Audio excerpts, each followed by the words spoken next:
Bonjour et bienvenue à la pensée du jour. Aujourd'hui, j'aimerais vous inviter à ne pas être frustré contre le Seigneur lorsqu'il ne répond pas à votre prière. Quand Jésus ne répond pas à ta prière. Je vous invite à considérer ce texte de Marc chapitre 5. Vous savez, c'est l'histoire que l'on connaît comme étant celle du possédé de Gadara, celui qui avait une légion de démons. Jésus traverse la mer de Galilée. Il se déplace pour un homme. Il arrive ici sur le territoire des Gadaréniens et il vient pour délivrer, changer la vie d'un homme. Et c'est une histoire qu'on connaît bien, c'est une histoire qu'on a lue ou entendue déjà depuis longtemps peut-être, ou c'est peut-être la première fois pour vous aujourd'hui. Mais au travers de cette histoire, il y a des petits détails que j'aimerais vous inviter à considérer.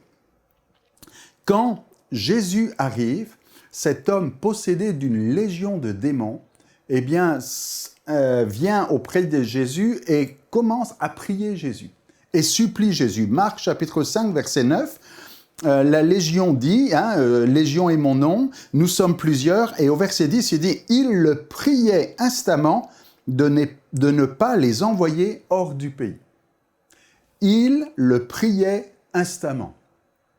Je ne sais pas si ça vous choque, si ça vous surprend, mais les démons prient.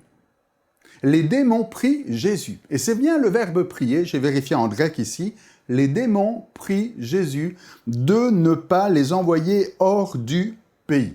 Et même un peu plus loin au verset 12, les démons le prièrent en disant « Envoie-nous dans ces pourceaux ». Il y avait ça ici, il y avait des cochons qui étaient dans les alentours, et ils disent « Envoie-nous dans ces cochons ». Entre vous et moi, il y a une anomalie déjà de trouver des cochons en pays d'Israël. On comprend que là, de l'autre côté de la mer de Galilée, on ne respectait pas tout à fait la loi de Moïse. Mais les démons font une prière, instamment à Jésus. Ne permet pas qu'on aille dans les lieux déserts et arides, hors du pays, on veut aller dans ces pourceaux. Certains vont dire, les démons ne voulaient pas se retrouver nulle part, ils avaient besoin d'une habitation. Faux. Si les démons voulaient une nouvelle habitation, eh bien, ils n'allaient pas précipiter les pourceaux du haut de la falaise pour qu'ils meurent au fond de cette mer. Les démons veulent causer du trouble. Et c'est ce qui va se passer. Suite à la mort de tous ces pourceaux, les gens de la ville et les propriétaires vont être fâchés et frustrés. Donc, les démons font une prière à Jésus avec un mauvais mobile pour causer du trouble. Et quelle est la réponse de Jésus ? Oui. Littéralement, il le leur permit. Marc 5, 13. Jésus répond favorablement à cette prière. Un peu plus loin, c'est au tour des gens de la ville et des propriétaires de faire une prière à Jésus. Pas forcément une bonne prière non plus, puisque cette prière se résume en quelques mots, va-t'en.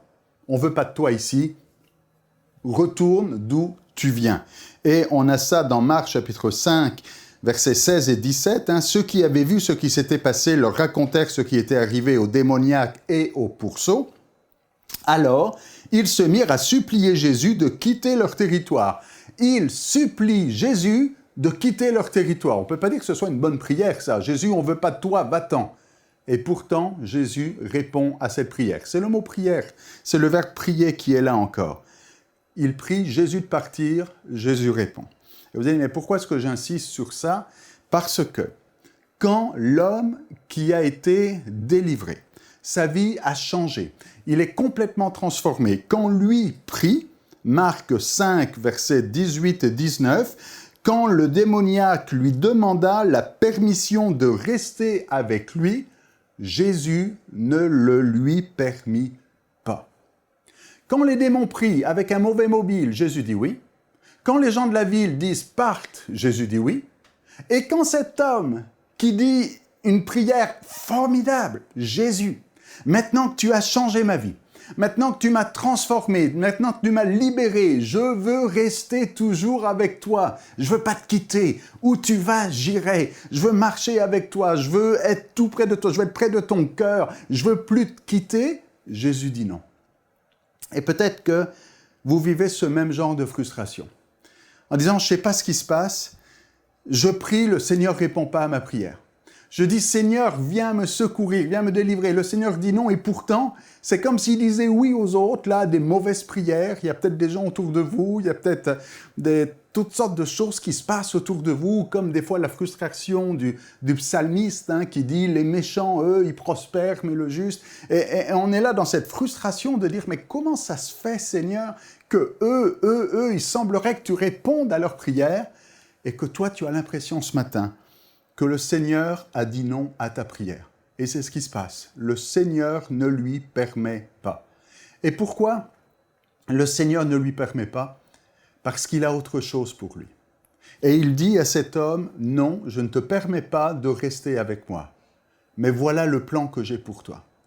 Va, retourne dans ta maison chez les tiens. Et quand on y réfléchit bien, c'est pas une prière facile. C'est pas un ordre facile. Jésus dit, retourne dans ta maison. Retourne chez les tiens qui t'ont fait du mal, qui t'ont blessé. Les seules choses qu'ils étaient capables de faire, c'est de t'enchaîner, de te mettre les fers aux pieds. Jésus dit, je ne te permets pas, je ne réponds pas à ta prière, j'ai autre chose pour toi, autre chose de mieux. Et voyez-vous, la fin de l'histoire nous montre que cet homme n'est pas frustré. Cet homme ne dit pas, je vais y aller parce qu'il faut y aller, j'y vais à contre-cœur, mais il le fait de tout son cœur. Jésus lui dit, va dans ta maison et va chez les tiens, et cet homme va faire 10 fois plus.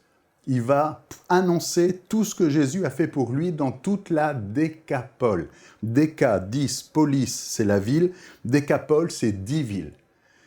Jésus lui dit, va dans ta maison, lui, il va dans 10 villes. Alors aujourd'hui, si le Seigneur dit non à ta prière, c'est parce qu'il a autre chose pour toi, peut-être. Demande-lui. Et si il a autre chose pour toi, sois pas frustré, mais fais-le de tout ton cœur et sois même prêt à en faire 10 fois plus. Pour aller plus en profondeur, vous pouvez lire et télécharger la version complète de cette pensée du jour sur le site enseigne-moi.com.